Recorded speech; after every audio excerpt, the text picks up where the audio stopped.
Donc, je suis Rosanne Lebris, je suis directrice artistique du festival Le Goût des Autres qui se déroule au Havre, qui est un festival littéraire qui se déroule 4 jours, 4 soirées et une grande nuit depuis 5 ans. On fonctionne à partir d'une thématique en fait que l'on décline dans l'ensemble de la programmation pour ce néo-festival dans le paysage littéraire des rendez-vous littéraires nationaux.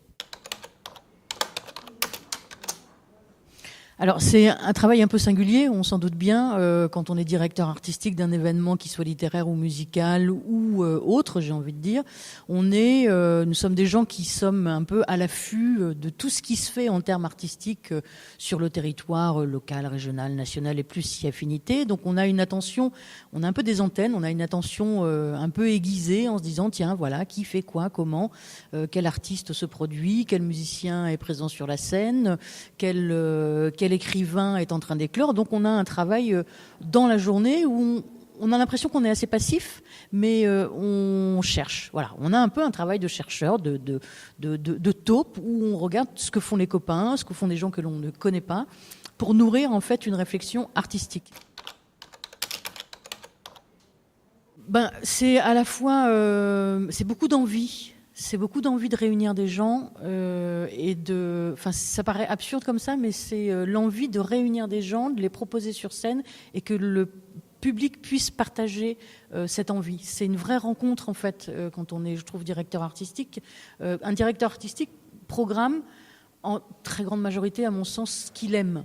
Donc il met un peu ses tripes sur la table aussi, quoi. C'est-à-dire qu'à un moment donné, moi je fonctionne comme ça. C'est-à-dire que j'invite des gens que j'aime, dont j'aime les textes, dont j'aime la musicalité, dont j'aime leur univers artistique.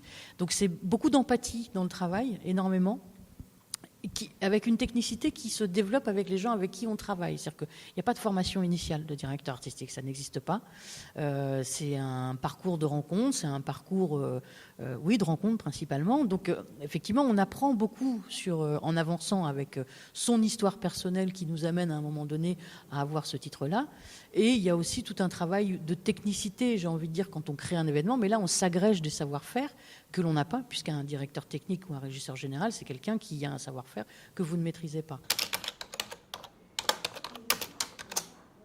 Il y a effectivement, du coup, un panel qui est extrêmement important. Dans ce panel-là, il y a beaucoup de formations initiales qui existent, beaucoup de formations professionnalisantes aussi qui existent, mais en tout cas, dans le domaine de l'événementiel littéraire, il n'y a pas de formation technique qui existe. Il y a des petits bouts de formation ou d'appropriation de formation dans des formations initiales. Il y a par exemple des IUT Infocom, Information, Communication et Métiers du livre, qui proposent dans ces formations-là la construction d'un projet culturel. Mais ce n'est pas parce que vous savez construire un projet culturel que vous savez diriger un événement. Là, il y a un delta qui est extrêmement important. Donc effectivement, la professionnalisation en tant que telle, elle vient plus sur une fonction que sur une préparation à la fonction. Généralement, on devient directeur artistique aux alentours de 40 ans. Voilà.